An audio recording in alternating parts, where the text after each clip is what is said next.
Hi, everyone. This is Carrie from Conversations at Carrie's Corner. This is podcast number 2 this week. I thought this was a really important subject to talk about as it is so important right now in our history as a country.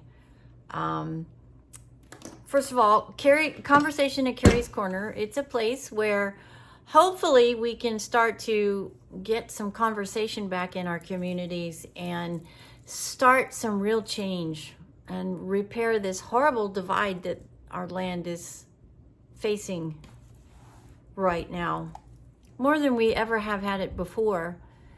And, I was trying to think not too long ago, what can I do as my part to help facilitate conversation back in our lives? And I thought, well, I have a nice following on my social media channels, so let's give it a go. So that's where the idea came for Conversations at Carrie's Corner. And what sort of spurred that was I was in a diner not too long ago, and I was just taken back really at how friendly it was and how everyone was talking at the bar and laughing and talking about everything. And I thought, that's what we've lost. We've lost the ability to talk to each other, and that's really sad because it's such an integral part of society in general. So Conversations at Carrie's Corner is my way to help facilitate getting us back to where we can talk to each other about things and not get angry or lose friendships or family members. Respect each other's opinion, listen to each other's opinion, but respect them. So today I want to talk about our generations to come and why that is so important right now. I'm a grandmother. I have 4 beautiful grandchildren, and I love them incredibly. They are such a joy in my life. And I have looked forward to being a grandparent for so long because I wasn't around my grandparents very much because they lived half a world away. I was in America and they were in Australia. And I really missed that ability to get in the car and go to my grandparents' house for dinner or a night, or take my grandmother's shopping, or go to the beach with my grandfathers, or work in the yard with my other grandfather. I missed all of that. And I appreciated them so much because I did not get to see them that much. Some of my fondest memories are my times with them because they were so important. So I've always wanted to be around my grandchildren. It has been a driving force of decisions I've made in my life, where I live and what I do, because I don't want them to miss out on that. I didn't want to miss out on my relationship with my grandchildren because I know how much I missed my relationship with my grandparents. It was just a part of our life. We moved from Australia when I was a young girl, and we were only going to be in the US 5 years, and here we are 50 some years later. It's just how life worked out, but I didn't want to miss it. And I'm worried about my grandchildren and the world they're going to have, their futures, their country. How are they going to have this great American dream that I have had almost my entire life? And it worries me a lot. And I know there's a lot of other grandparents out there and great-grandparents that are out there that have the same worries. It can be all-consuming sometimes because of the landscape of our country right now and our political system and what's happening, and the hatred and the divisiveness and the violence and the on, and where our country is and the state of our economy, the state of our society. It's a really heavy thing, and I'm worried for their future. Are they ever going to buy a home? Are they going to be available? Can they go to college? Are they going to be can they afford to go to college?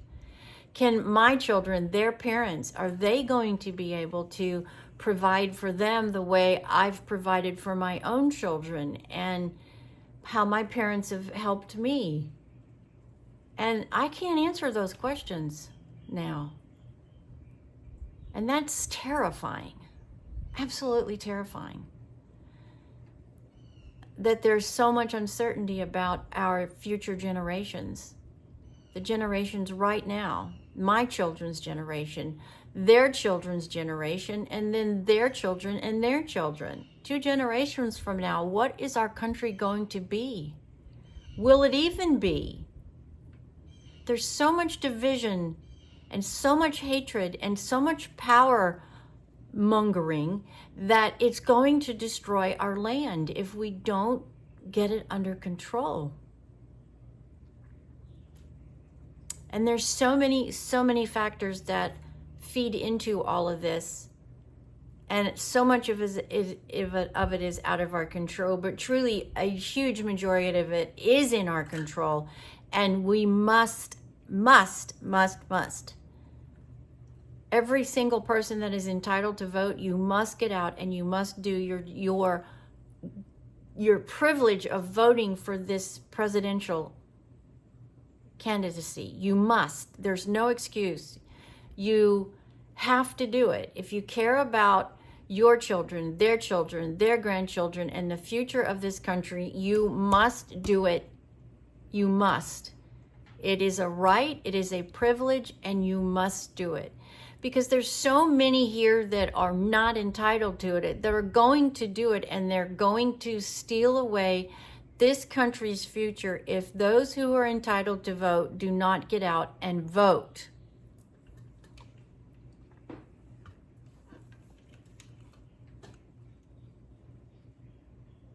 And I think that we, in my generation, I am the last of the baby boom generation. We have to set the example for the generations behind us to take control of the situation and make sure that this election is valid, honest, truthful, and civil. When people in power are afraid they're losing their power, they become dangerous. And they become dangerous to everybody, just not their opponent, but to the citizens of the country. That's where we are. That's how volatile the situation is. I thank God every night Donald Trump was not assassinated for the fear that our country would have fallen into civil war. And Americans, please, we are so much better than that. Whether you're right, whether you're left, whether you're in the middle, whether you're an independent, we must not let that happen. That's the evil at work in our society, and we must stop it at all costs. Because don't our grandchildren, our children and grandchildren, don't they deserve every opportunity that you and I have had if you're in my generation? The men and women that died in the wars, World War I, II, Korea, Vietnam, Afghanistan, every single conflict. Are we going to let all those people die in vain because we can't work this out civilly?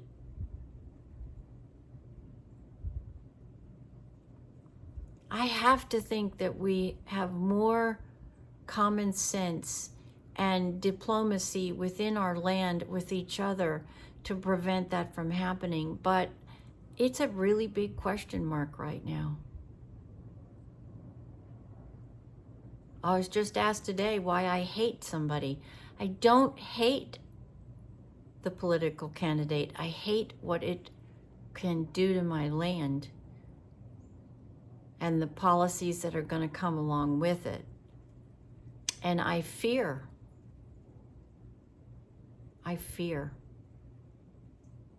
for our election results. Fear. My mother used to say, God rest her soul, she just couldn't watch it again. And I guess the blessing is she doesn't have to watch it.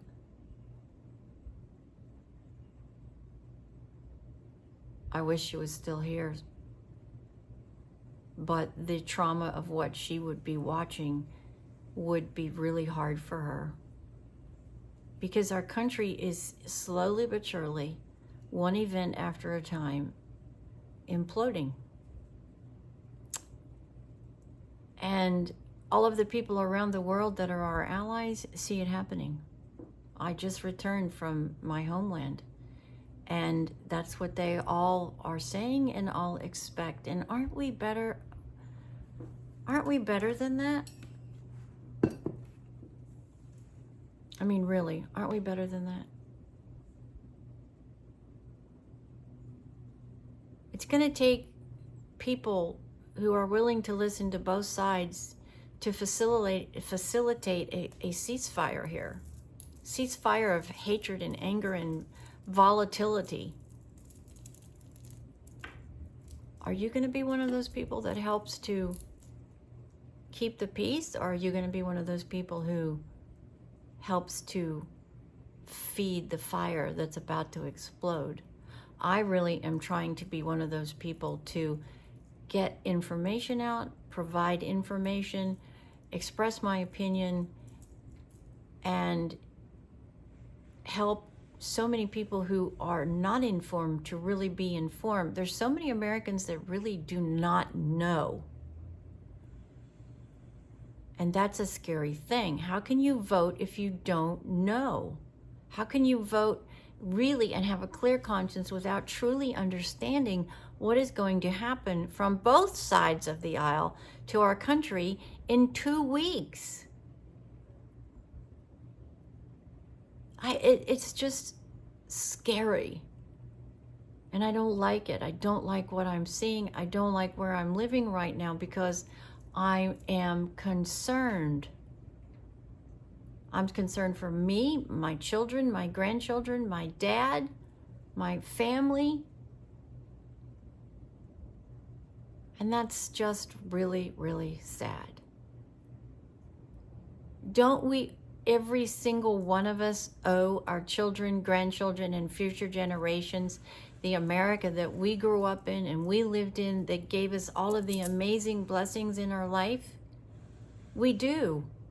So we have to do everything within our power individually to make sure that our country does not explode in 2 weeks. I really pray that our leadership gets it together and makes sure that in 2 weeks our nation is not completely destroyed. Because there's people out there talking about it on both sides. The radical left and the radical right. And that's where it comes from. On both sides. It's not the people that are rational, that are close to the middle, that are centralists, that have common sense. It's the radical left and the radical right, and all of us in between there, we are the potential casualties of their extremism. And I hate to say, but on the national level, there are extremists in our national day-to-day. We see it, we hear it, and that's not okay. 3 assassination attempts have got to make you wake up and realize there's something going on, and we as a country have got to make sure we do not let it get out of control. And I am imploring, if you are a elected official, local, state, or national, federal, please do your job and make sure that our country does not explode in 2 weeks. Regardless of what your position is, you are leaders, you were elected. It is your job to make sure we have a valid, safe election. If we lose that, our country will no longer exist. And that will rest on all of your shoulders. All of you that are in power right now or who are running for it. Every single one of you will be accountable if you allow our country to explode in 2 weeks. I implore you to do your job. You owe it to me, my children, my grandchildren, and their children, and every future generation that should have the right to enjoy and have the incredible American dream that we have all had.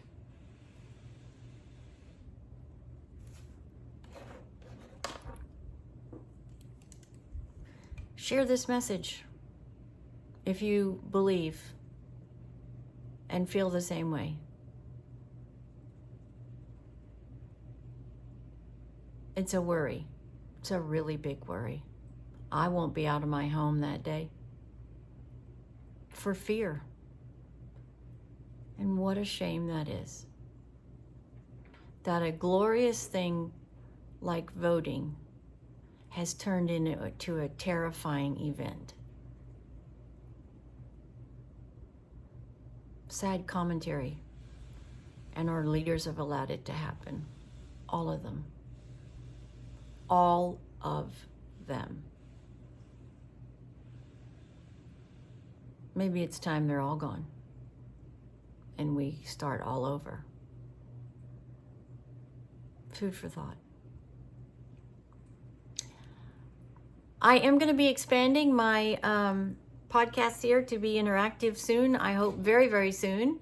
And I thank you for joining us today. I do want to hear from you. If there is a particular subject that you'd like us to talk about, please let me know. We're going to go interactive soon, where we're going to be on call-ins, where we're going to start exchanging ideas and thoughts and really getting the conversation started. Because guys, we have got to turn this around. We have got to get back to working with each other, talking to each other, respecting each other's opinions, and then keeping our country the greatest country in the world. Is that what you want? Because it's what I want.